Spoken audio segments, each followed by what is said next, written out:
You are listening to the Enormocast.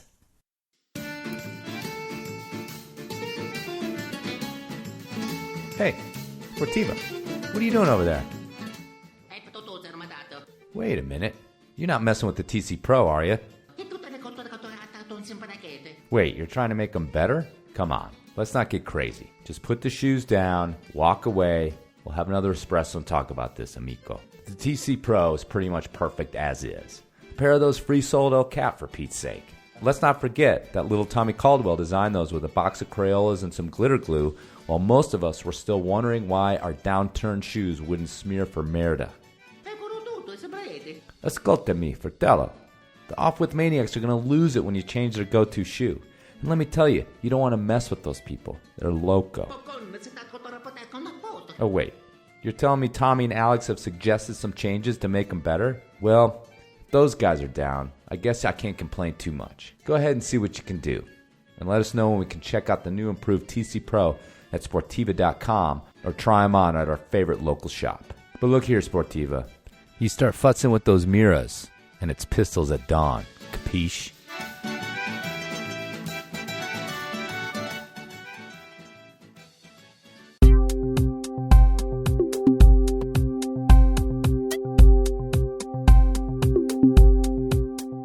If there's one word in climbing that gets me excited to tune in, pay attention, and be inspired, it's Babsy. That's right. Nobody climbs like the Enormocast well-known crush, Babsy Zangirl. Nobody. And Black Diamond has supported Babsy and her boyfriend, whatever his name is, through big walls, hard sport, and hair-raising trad for several years. And now BD is offering the Babsy edition of their legendary Solution harness. Light enough for sport, burly enough for walls. The Solution is the do-everything, anytime harness. And the Babsy edition has the rise and fit for a woman's body. And I believe each and every harness is blessed by Babsy herself, though don't call me on that. So do you want to climb like Babsy Zangirl? Well, let's face it, we're probably all out of luck on that front. But women climbers out there can at least get a glimpse of greatness and feel good in a Babsy edition Solution harness from Black Diamond. And remember, Black Diamond is a proud sponsor of the Enormocast, and I'd like to think Babsy tunes in once in a while too. Listen, where are you playing in town? Are you playing here? We're doing the Enormo Dome, whatever it is. It's terrific. Oh, it's yeah, a big house. place, Sold that it out. side of town. That's a big nice. place. You sold What's it that, out. 20,000 I'll see. seats? We really should. The hell are you doing? I couldn't sleep. I'm checking the ropes.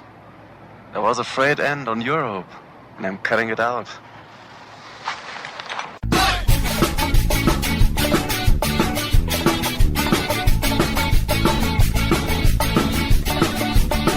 Good weather, bad weather. Now or later, anytime. Today's show is brought to you by Black Diamond Equipment, with support from Maxim Ropes. And the fine folks at La Sportiva. And don't forget our charter sponsor, Bonfire Coffee. Go to bonfirecoffee.com and enter Enormo at checkout for a discount on great coffee and to support the Enormocast. And now back to the show.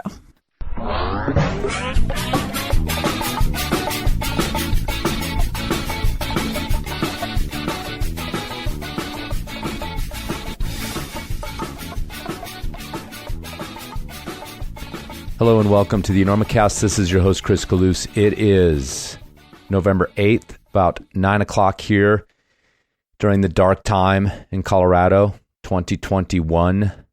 And this is episode 230 of the Enormocast, a conversation with climber Paul Pritchard.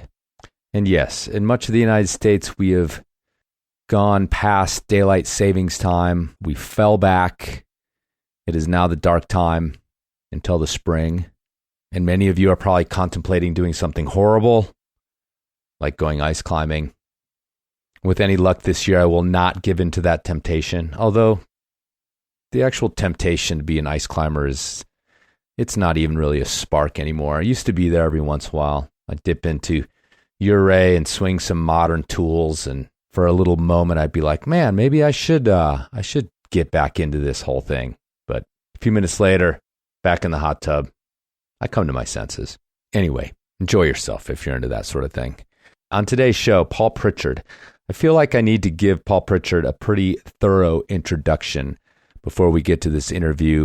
Paul showed up on the Enormocast on the occasion of releasing his fourth book titled The Mountain Path, A Climber's Journey Between Life and Death. And the name Paul Pritchard has probably come across your radar mostly because of his accident on the Totem Pole, which, due to rockfall, left him hemiplegic, meaning half of his body is paralyzed because it crushed much of his left hemisphere. Certainly should have died in many, many instances during the rescue and everything else, but he managed to live, and he spent the last 20 years since that happened, 22 years actually, as a changed man, and that's the bulk of what we talk about in this interview. So we'll wait to talk about that till we get there, but Paul climbed during that era that I think has become so storied from the UK climbing scene. The scene of guys and girls, mostly guys, going out climbing super hard, very scary routes, no fall routes, bad gear routes, ground up, no rehearsing, all that sort of thing.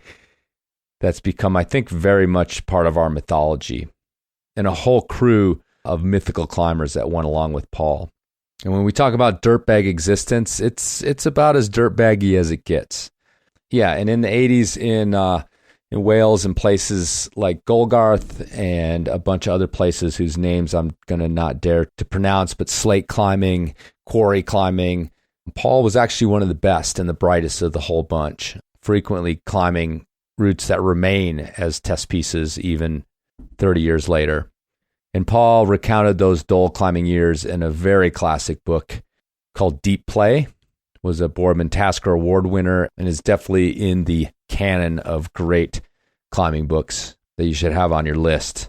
And after surviving that era, barely, literally dying one time, coming back to life, which we talk about in the interview, Paul went on to climb all over the world, putting up routes and repeating hard routes and attempting routes in the Karakoram and Patagonia and Baffin, on El Cap, Kyrgyzstan, Brazil, Bolivia, Borneo. A lot of these places that, expeditions go every year.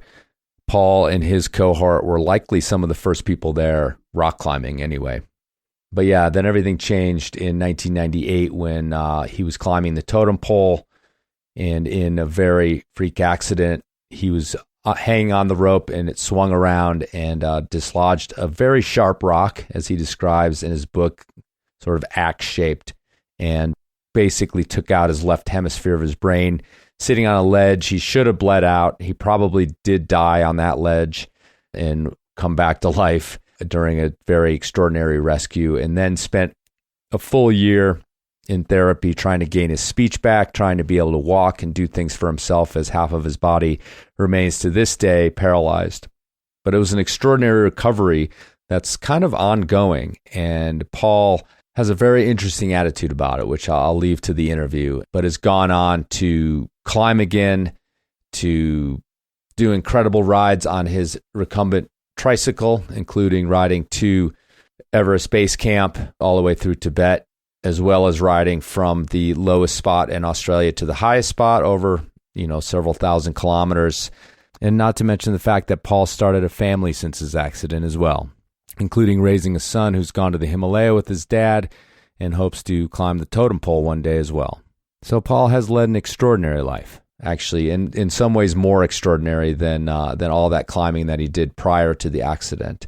It was refreshing to talk to somebody who met the challenge of what happened to him on the Totem Pole with both courage and acceptance. And please stick around to the end for some final thoughts on Paul Pritchard from the Jam Crack Podcast's Nile Grimes.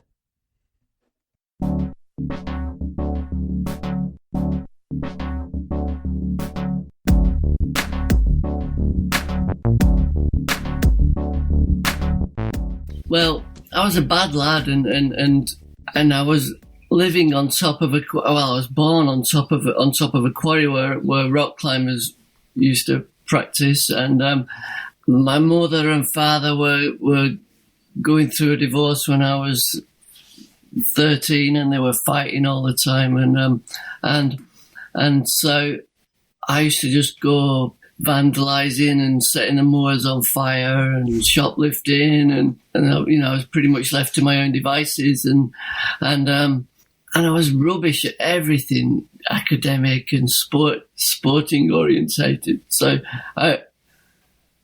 and then when I was 15, a teacher at school offered to take a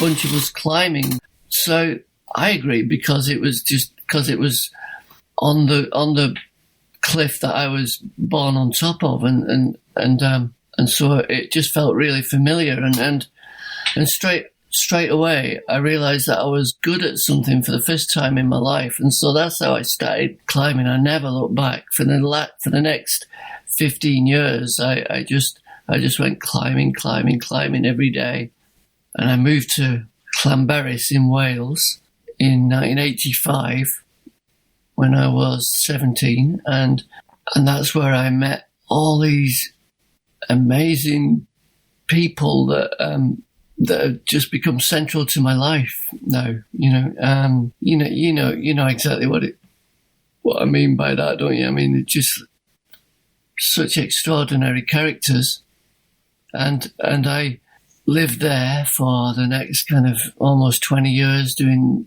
new routes on massive cliffs, and it just seeped its way into my blood.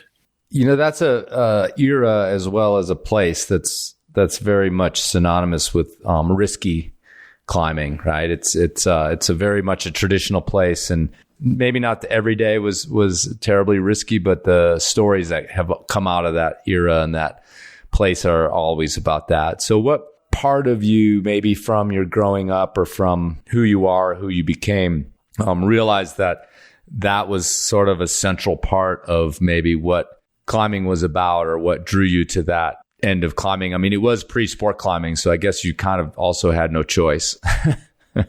Yeah, so it wasn't just pre-sport climbing, but it was very much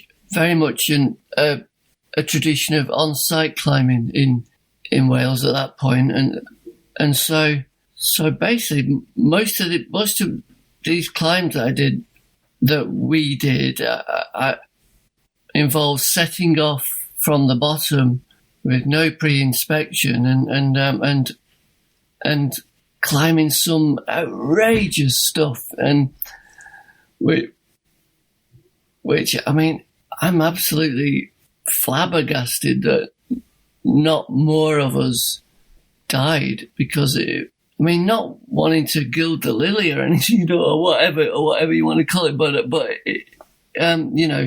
every day someone would return from Gogarth or from the mountains, from Cloggy or the quarries. There's these massive slate quarries near Llanberis that you can just walk to, that me and Johnny Dawes and Nick Dixon were kind of synonymous with, and John Redhead were one of the first peoples that would ever climb on them. And there would always be some kind of tales of near death and kind of, or the whole climbs falling down into the sea, or kind of all sorts of stuff, Yeah.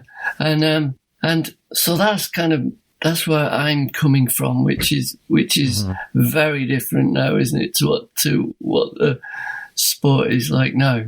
But right. But if I just can say that I don't class myself as a climber anymore, really, because it's too painful with my disability, and so I don't actually, I'll climb kind of once a week inside and kind of once every 2 weeks outside. It's not my main thing anymore. You kind of talk about at least 3, I think, serious accidents that you're involved in. And again, it's like, it just kind of seemed like it was almost like you said, where you would go out and have these hair-raising near-death experiences. But at the time, too, I think you implied that outside of climbing, it kind of was that era, too, where it was synonymous with drinking and partying and trying to kind of like find, I don't know if it was the same feeling elsewhere while you weren't climbing, these kind of like crazy experiences. Can you talk a little bit about the scene and also what you were doing besides climbing as far as that lifestyle is concerned and where that all kind of fit together? In the 80s, and Margaret Thatcher was Prime Minister, and she'd kind of stripped the life out of the working classes in Britain, and there was 4 million people unemployed, and it was actually very, very desperate, but also amazing time to live. I think that government didn't seem to have any respect for, I'm going to say, our kind, meaning unemployed, uneducated kind of masses. And in some ways, I think that we didn't have any respect for ourselves either because of that. And so, yes, we really, really were close to death on the cliff every day. It seemed like that anyway. And then when we got home from a day's climbing or something, there'd be lots of drugs and alcohol and promiscuity and fun, but couldn't sustain that lifelong. And there was more than a fair few, what's the word anyway, kind of tragic consequences to that. Yeah. There's a line from your book, and it was after this accident where you died, to put it frankly, as you do often in the book, having fallen and then basically, and maybe you can recount this a little bit for us, but basically drowned and then was brought back to life by your partner, literally. But the line it really stuck out to me was, you were brought back to come back to the torture of being alive. Could you please just remind me of that then, and so because it is important. But basically, yeah, I will remind you. Yeah, basically, I was climbing this climb in Wenzon, where Conan the Librarian is, and the Dream of White Horse is a kind of really famous climbing area, and in Gogarth, and I was 90 feet up or 30 meters up, kind of at this overhanging back wall of Wenzon when I came off because my hands were in water. There was like this stream of water trickling down because it was raining, but because it was so overhanging, we thought we wouldn't get wet.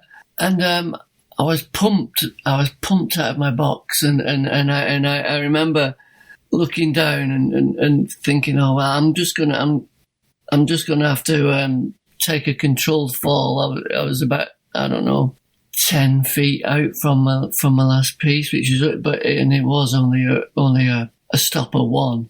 But anyway, it snapped, and I just remember hearing all this pinging, and then I hit the kind of sloping shelf and broke my leg and then went upside down and into the water where I was wedged upside down in a pool of water, a rock pool, and it took my partner Glenn Robbins 10 minutes to get to me, to like untie himself on the belay and down climb to me, and he put me on his back because he's like at that point in time he was a big strong bloke, and he threw me on the ground and checked for vital signs, and he said that I was blue and dead.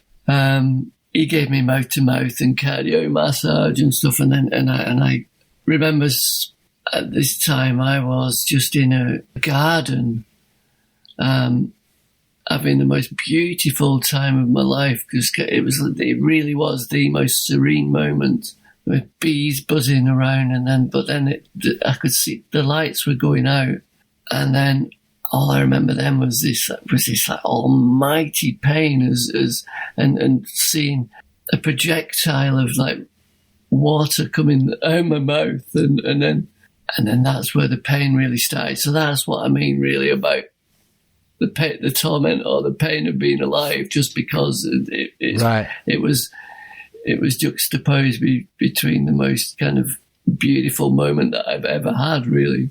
And I think the reason why I recount that again, because I recounted it in Deep Play, but the reason I recount it again kind of 30 odd years later is because I now see that I've been kind of carrying that with me since 1993, and I'm kind of subconsciously mulling it over in my brain, and it's only recently, in recent years, that I've come to this realization that is where my kind of whole attitude towards death and dying and life came from.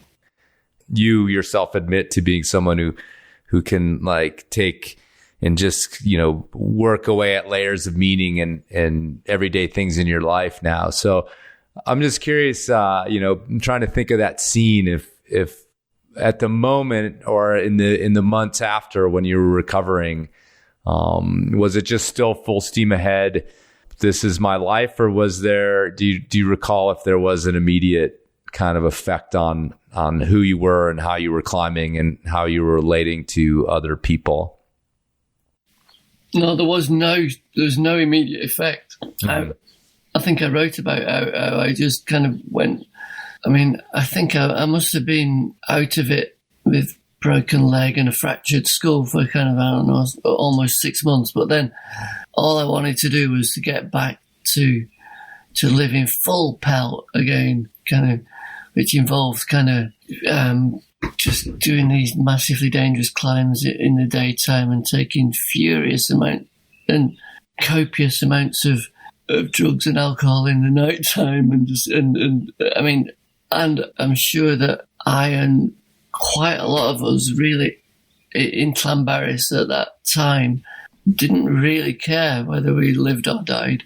In some kind of obviously life was just there to be lived, and it was incredible what we were doing. Don't get me wrong, but that level of risky behavior was not just confined to me, and I think that it might have been something to do with just everything coalescing at the same time with the political instability and so all these climbers kind of, because it was one of the places in the UK that was a mountainous place that was also really easy to sign on the dole as well, because it was postal signing, so you didn't even have to go into the social security office every fortnight. So you could actually, I went. My first trip to America, I just signed. There's like these books, and you just basically sign all these checks, and then get somebody to post them for you once every fortnight. So it was actually a really easy place to live that lifestyle.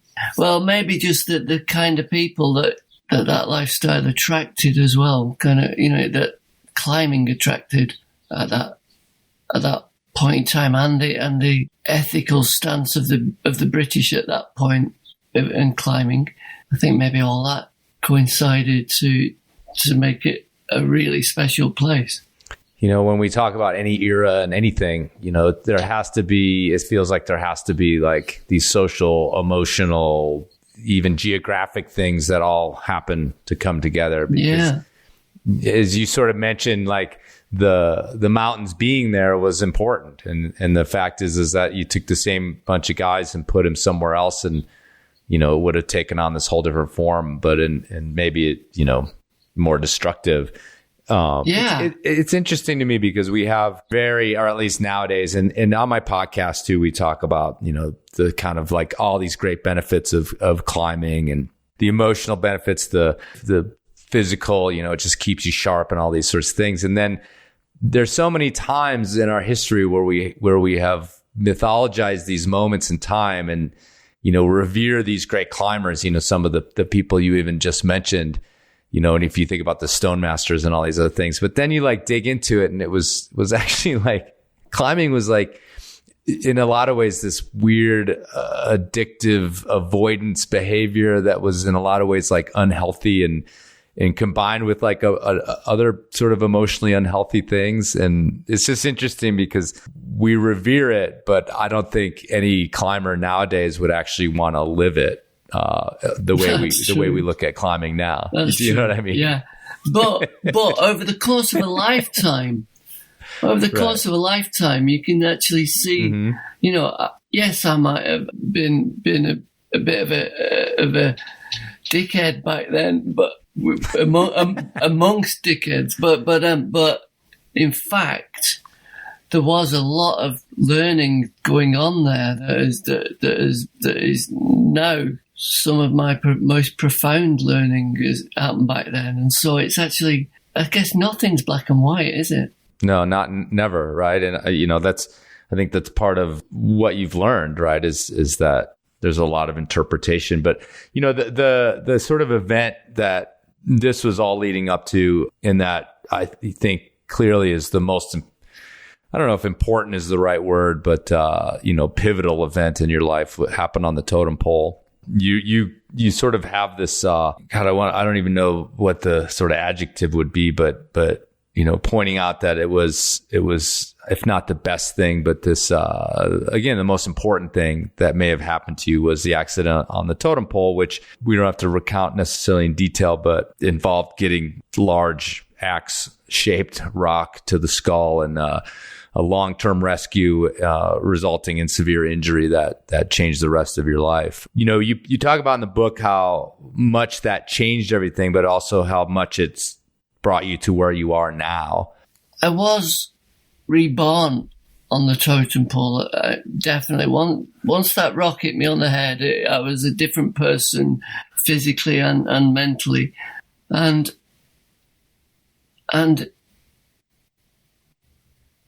so, oh my God, I mean, I give thanks to that rock every day because of what it taught me. And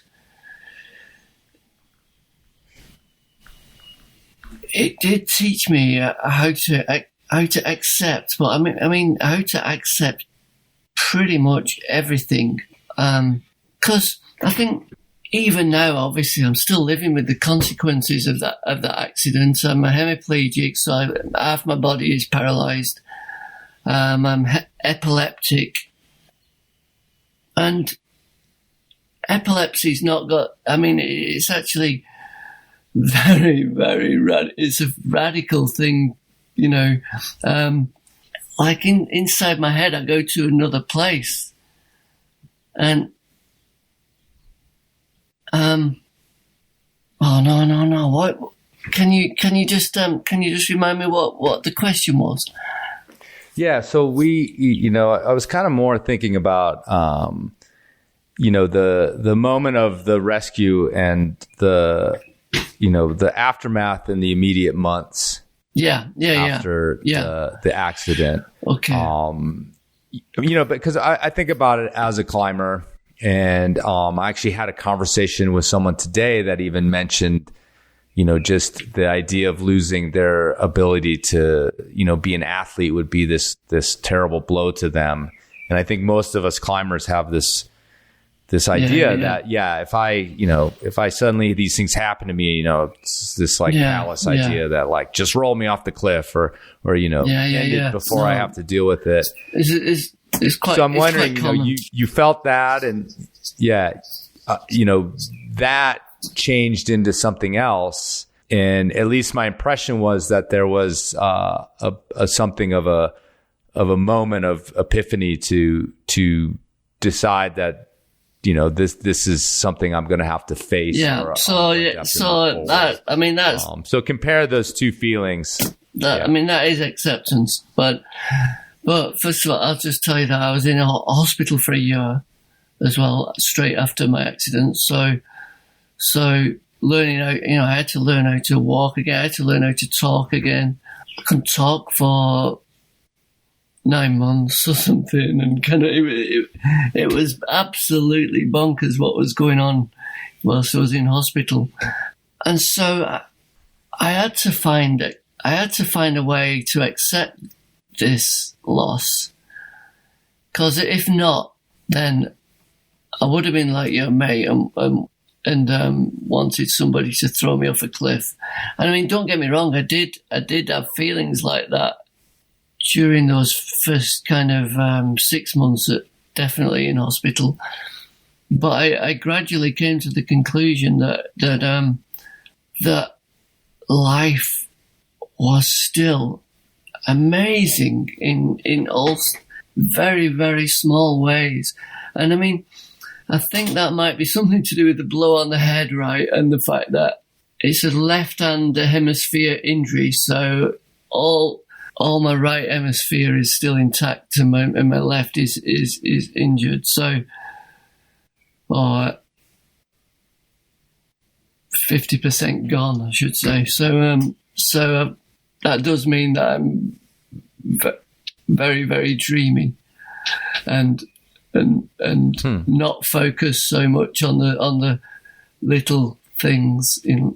Whereas some other head injuries that I saw were during my year in hospital were like just absolutely appalling, you know. So I know that I am very, very lucky to be alive and to still have my intellect intact.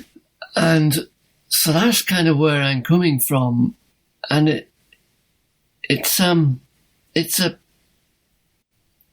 I can't see it any other way. And I know a lot of people get annoyed with my positivity, but I can't actually see another way to be. I mean, obviously I've got compassion for those that don't see life that way, and obviously my depression that I just talked about was in no way clinical depression. It was just this circumstantial depression, you know, that it was still real, and I still had to take medication for it, but it went away quite quickly compared to this. I know there's just some folk that with whatever you want to call it, chemical imbalances and stuff, that have a really hard time with depression. And so I'm very, when I talk about depression in schools and in workplaces, I often am mindful that you know, to tread carefully in that regard. The lessons that you've learned from climbing that you're kind of alluding to have to do with a lot of times with facing fear. And I think that one of the things that probably someone like you or someone with, you know, these very much life altering injuries, you know, where life is, you know, you may not be able to use the bathroom on your own, all these things that, you know, just seem terribly, terribly frightening. So facing fear of what my life is going to be like, am I going to be able to find, you know, a mate, someone who loves me, you know, all these, you know, when people are disfigured, all these different things are really about a fear of the future, I think, and understandably so. Like, well, what is my future now? Can you relate that to whether you had those kind of fears and relate that to the lessons maybe climbing taught you about fear? Fear plays a big part in the book and talking about fear. Is that question concise enough? I think so. So one part is, did you have fear of the future when you were laying in that bed and not sure what was going to happen, and what tools you maybe found that you had to face those fears? Well, I definitely did have fear of the future during my months of depression, but I think I gradually got to a point where I did just think, well, today I can I can say a vowel. Tomorrow I might be able to cook a meal or something. Like, I think that I basically learned how to take my recovery one moment at a time, one moment, just moment to moment, and by doing that, I you know, you've heard of like chunking. I'm sure, like being able to put things into chunks when if they seem too big. Well, I just radically chunked my life until moment to moment, and that's Buddhism 101 as well, isn't it? I learned to discover as well, that kind of there is nothing else but this moment, and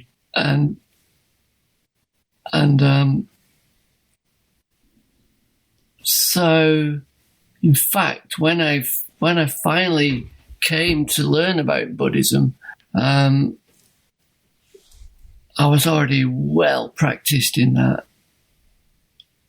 take moment to moment business. And so, I mean, I should just say here, I'm not a Buddhist or anything like that, but I just have a great respect for Buddhist philosophy. That's all. How did that come into your life? I mean, the book is that's kind of its method is comparing some of your struggles and some of your climbing and to the sort of Buddhist paths. So where did Buddhism come into your life? I mean, I'd obviously seen kind of Buddhists and Hindus, holy people and stuff in the Himalayas, but I never really thought about it at all. I was always just too motivated to get on the climb. But when I came to Australia, I went to university for 8 years, and I'd left school at 16, and so I really wanted to learn how to write. But one of the things about a university degree is that in Australia, anyways, is that you can kind of study all sorts of different things, and I started to study philosophy, and then I just took this Buddhist philosophy unit and was just like, oh my God, what they're talking about there is just almost exactly what I've learned by osmosis from rock climbing and mountains. Although a Buddhist would say that you can't really learn anything about yourself from the outside, and that it's all got to come from within, and so it's your breath and your bodily sensations. And that's kind of where I disagree, because a Buddhist would say that because everything's impermanent, the only constant is your breath. I think that's what they would say, and whereas I always think, well, your breath and your bodily sensations are just as impermanent as the rock that is liable to erosion, or glaciers that are totally changing all the time, and so I don't see any problem with climbing as a meditation.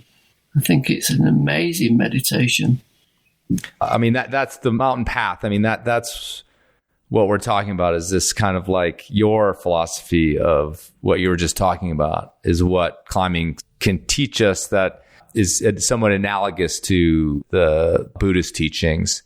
But the one thing that I actually kind of wonder about within all that, and how you deal with the ego part of climbing, even if we go back to certainly era that you were in, was certainly full of one-upsmanship and, trying to kind of outdo each other on these get to these climbs first, and certainly admiration for each other, but also like wanting to be the best or be the one who gets something first. Because I like to feel this way too, that climbing is this meditation, and you can learn these sort of deep things about yourself. It's like a crucible at times to expose your weaknesses, whether they're mental, physical.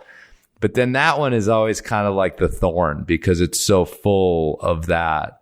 It's certainly rife with kind of problems of ego. So how do you sort of reconcile that mountain path and the problems with the self, with the I, that seems to so strongly go with the sport at times?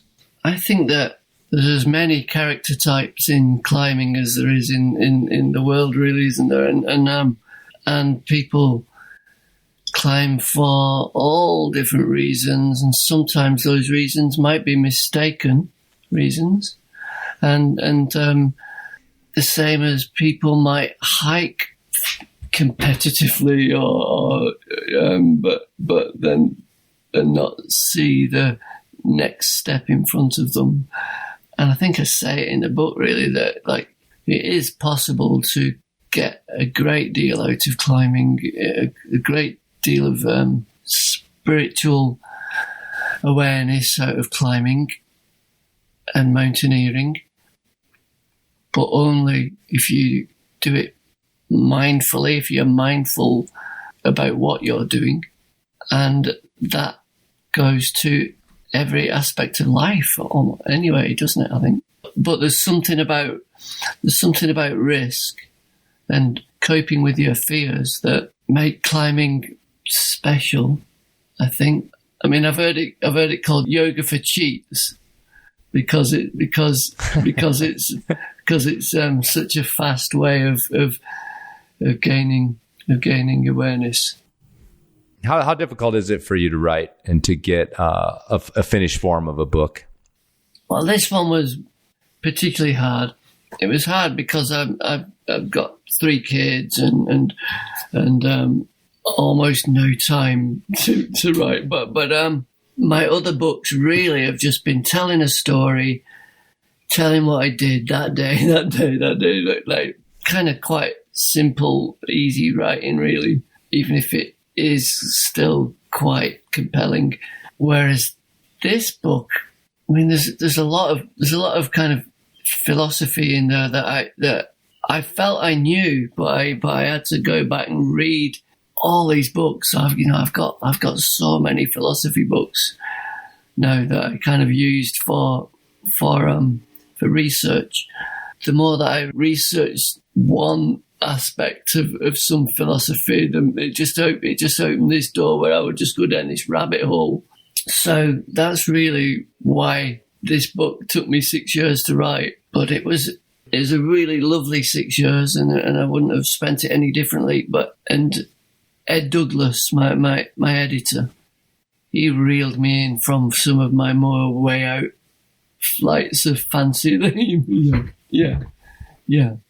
That's what I was going to ask you. If somebody was there to help you, help cast you a line and bring you back. Yeah. Basically, I wrote the book, then I showed it to Ed, who got me to cut bits of my more kind of way out thoughts. But I can't remember what they were now. I think there was some about universal consciousness and stuff. Yeah, panpsychism. Yeah. I think he left some of it in there, but not all. Not my more way out stuff about the rocks talking to you and stuff. Yeah. Because of my memory problems, I actually don't really know what I've written. I can't recall what I've written so well, and so it's actually I am kind of shooting in the dark as far as kind of questions. I mean, I do know my story, but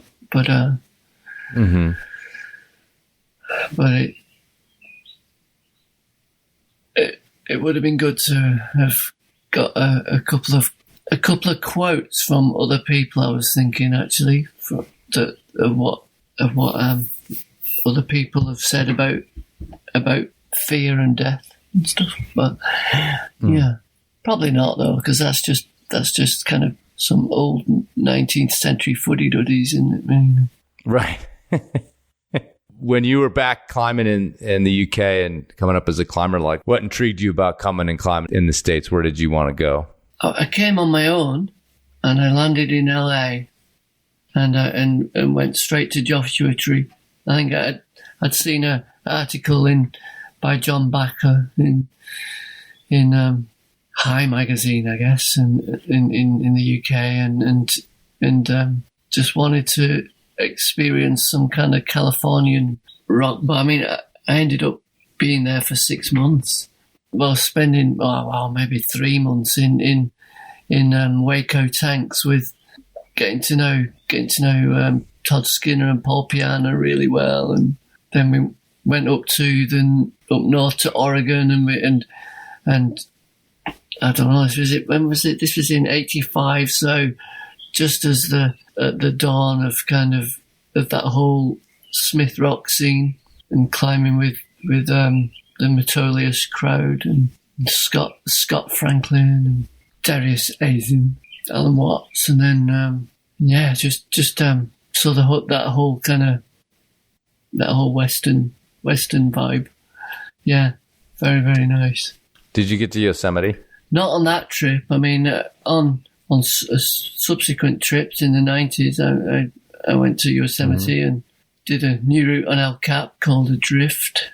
Kind of a series of variations, really, but it encompassed the first 8 pitches of the Dawn Wall. I think it was Kevin who was stripping heads in a fall on Adrift in the movie. Yeah.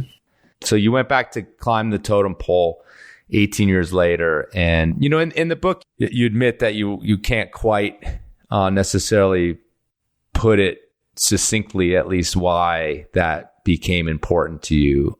And again, couched in this idea of letting go of some of these things, or not having expectations around, it's not like you were there for revenge or anything like that, I mean, I'm just a great believer in gut feelings and instinct, and if you feel like doing it and your heart tells you to, you probably should do it. And ever since that day 5 or 6 years ago, I'm definitely less worried about things, and I do see the bigger picture even more, and it's hard to know whether that's also to do with my meditation practice, but I saw that it was important for me to finish what I'd started, 18 years before, and I even if I couldn't put it into words, and it has improved my life no end. I mean, as a disabled person, I take lots of shit with like people being suspicious of me, and when I'm taking photos of my son at the school grounds, or at the soccer pitch, or looking for my daughter in the school grounds, and I've even been attacked physically on 2 occasions now, and I even can see why that happens, and don't hold any animosity towards those people, and I would have done 5 years ago, 6 years ago. I feel like going back to to a place that has done me so much harm, and yet is very, very important for me, and I think I might have even ended the book by saying that it did me so much good. Do you still do your pilgrimage out there, or did that put that to rest as well? Oh no, I still do. You talked about returning there.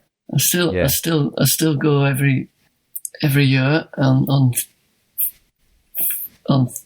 February the 13th, and in fact, my son wants to climb it when he's 18. He's nearly 15 now, so I might do it again in 3 or 4 years' time. So, somewhere in this period, as you've grown, you found cycling, you found the trike, and have done some amazing journeys on that. It seems like it feels like a discovery. It feels like you found I don't know. It feels like it's become this really important part of your life. These long trips on the trike. So can you talk a little bit about that? About how you kind of like decided that would be part of your life, and what it means to you to be able to do these trips on this bike? I think I said that climbing was painful for me. I mean, it actually is. So I just do it as a challenge, really. But cycling my trike is not painful at all. So I do love doing it. I do miss that kind of poetic dance of rock climbing. I just can't get it anymore. When I climb, you should see me climbing. I'm just rubbish at it, and kind of, it takes me a long time to put my foot on a hold, and the hold might be like a shoebox size hold. It's really hard. Well, I saw the footage of you, just a little bit of footage of you jugging on the Totem Pole, and it looked totally normal to me. Oh, that's good. Most people, that's what it looks like. That's good to know. Anyhow, just yeah. That's good to know, because Andy Kirkpatrick told me that my technique and my system was a mess. Anyway, but yeah, back to the trike. I mean, does it? Yeah. Does it play an important role for you as far as challenge and adventure and freedom and things like that? It does, yeah. I normally try to go with other disabled people, and so in Tibet I was with this on the Everest base camp ride. I was with this woman with arthritis, and on the lowest to highest from Lake Eyre or Katithanda to Mount Kosciuszko, that was on a tandem trike with a blind guy on the back, my mate Duncan. And so I do use it as a kind of vehicle for disability awareness, basically, yeah.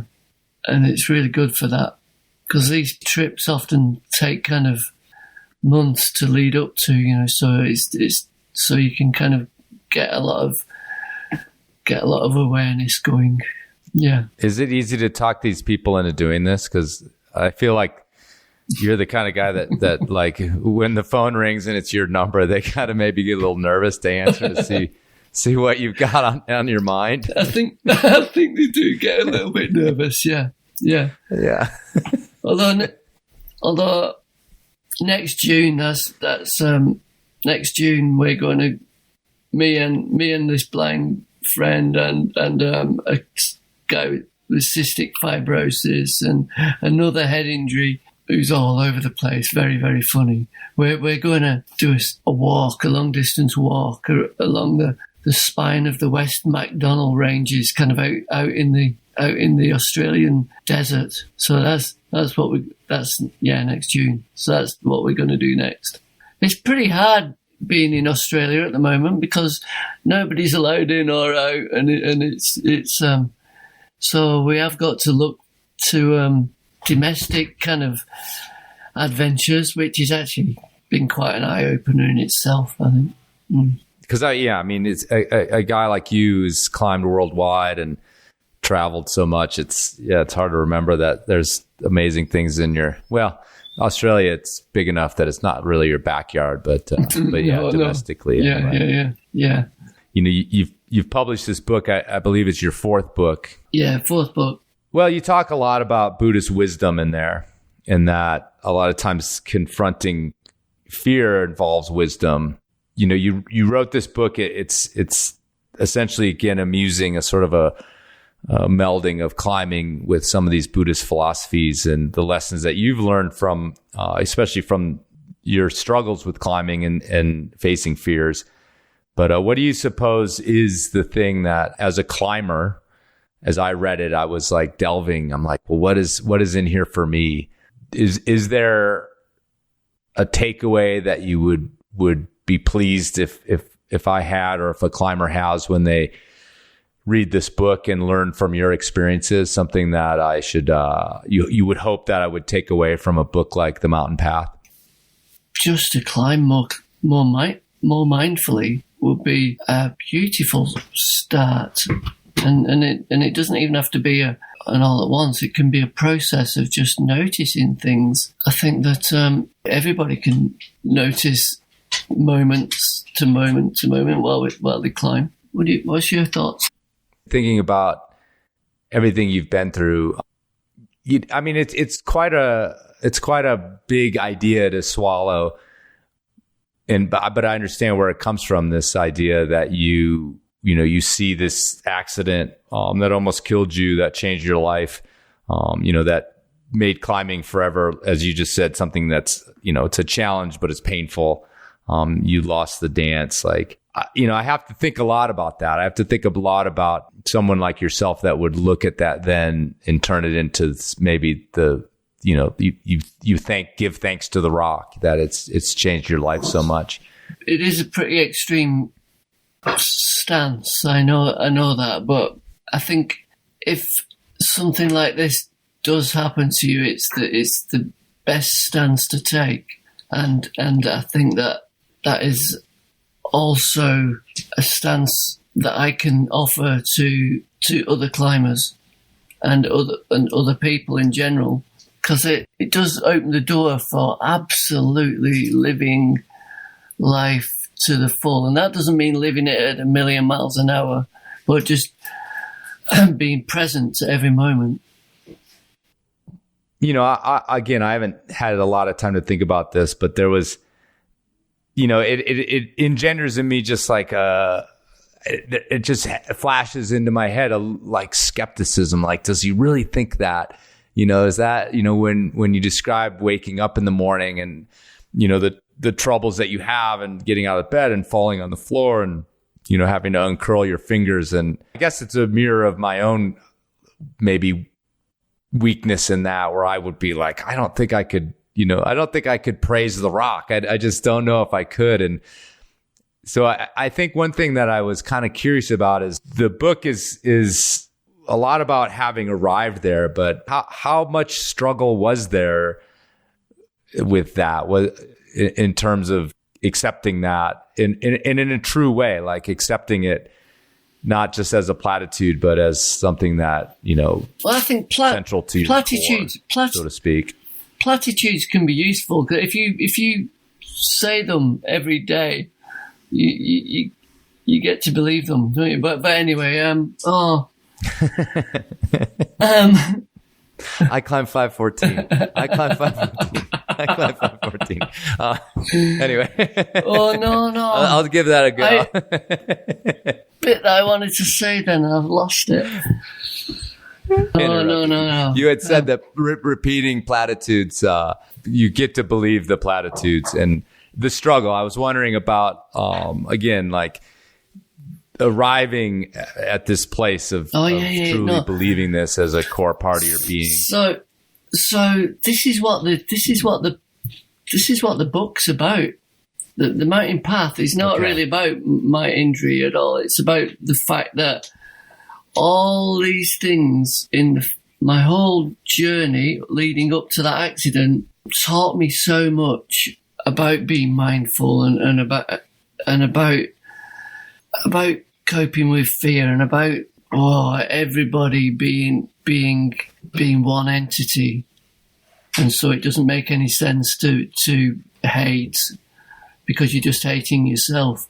And all that was with me when the rock hit me on the head. And so it took me a while to realize that, but that is what climbing can teach one if you let it.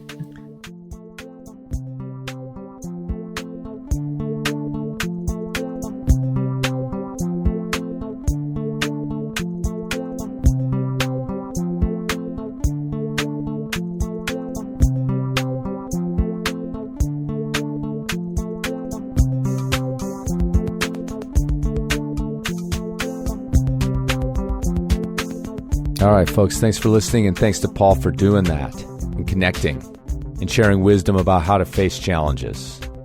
Challenges much bigger than just red pointing your latest project, for sure. So if you want to follow along with what Paul's up to, you can go to paulpritchard.com.au, and I'd highly recommend going back and checking out his first 3 books. I've read Deep Play and The Totem Pole, both extraordinary, both part of the canon, both award-winning.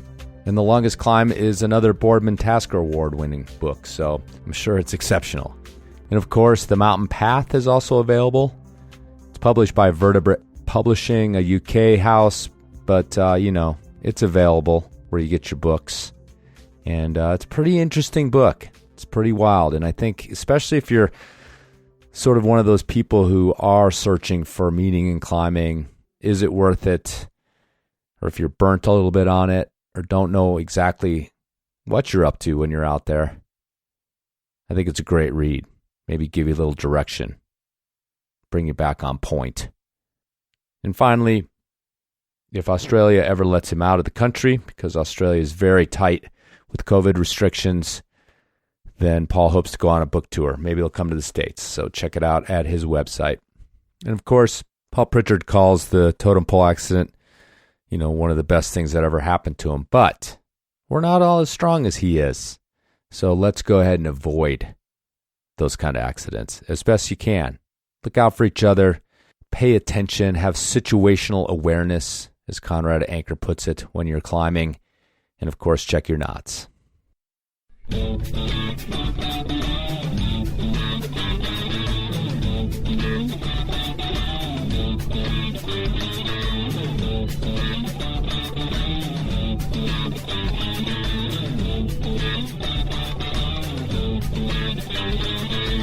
Where energy comes and goes in various places at various times. And Llanberis in North and Snowdonia, North Wales, had been a place where climbers had gone over generations. And there was a 60s generation, which was kind of like a weird sort of hippie, in some ways it sounds amazing, in some ways horrible. Sort of all these sort of hippie men doing the thing in the sort of the casualties, a very sort of high casualty sort of place. You get the impression. It's like sort of pretty full on, but then that waned, and then in the mid-80s the climbers came back to it again, and Paul was kind of one of the leading people. He brought a real spirit to the place, and was kind of the main protagonist of the group, including people like Johnny Dawes, Stevie Haston, Trevor Hodgson, lots of other people like that. But Paul, to me, seemed to be the sort of the primary spirit of the place. These guys are all dressed really badly, really unhealthy. In that era, the mid-80s, it was a kind of fairly anarchic thing, and there's things like shoplifting was what they'd all do.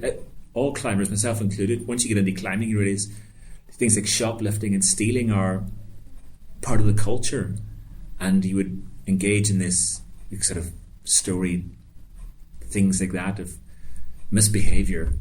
And I guess Paul was very much in that world, but sort of also at the same time climbing incredibly bold routes, very, very unphysical routes, maybe in some ways. I'm no judge because I didn't climb at that standard, but typically more very dangerous, very adventurous climbs in fairly good style. And they're all but really unhealthy people, lots of alcohol, lots of late nights, parties, and then get up, wipe your eyes, and go and push it out in some crazy sea cliff somewhere. Like very living for the moment, and when I first got into climbing, that was the legends you read about, and that formed my impression of what climbing should be. So Paul was always at the centre of that. As I said, they're terrible dressers, like really little, laddered lycra tights. I think it was Paul went to Waco Tanks one time, and they all wore these blazers, British blazers and sports jacket, and he had one, and the sleeve had come away from it, but he'd wear the coat and wear the sleeve, even though the sleeve wasn't attached to the coat, and maybe wear 2 shirts underneath. That whole awful look was part of the whole thing. So there was a culture around it, and there was the music. But Paul was an incredibly bold climber, but such a beautiful person. Like he really always struck me as a very lovely, kind person, because all these when you meet lots of top climbers, often there's self-obsession and their centerness of a scene or a clique turns them off a little bit from people around, and that's not always true. But Paul was somebody with whom you always felt you could go up and say hello and feel appreciated by. I've got a very high opinion of him, and he seemed to put lots back into the sport and through his kindness and through his activities, and which was eventually curtailed through accidents, and he's taken that. He gives now in different ways through his post-injury life, and he seems very engaged in the world still. But yeah, lovely, a very, very kind, beautiful person who you'd happily spend time with.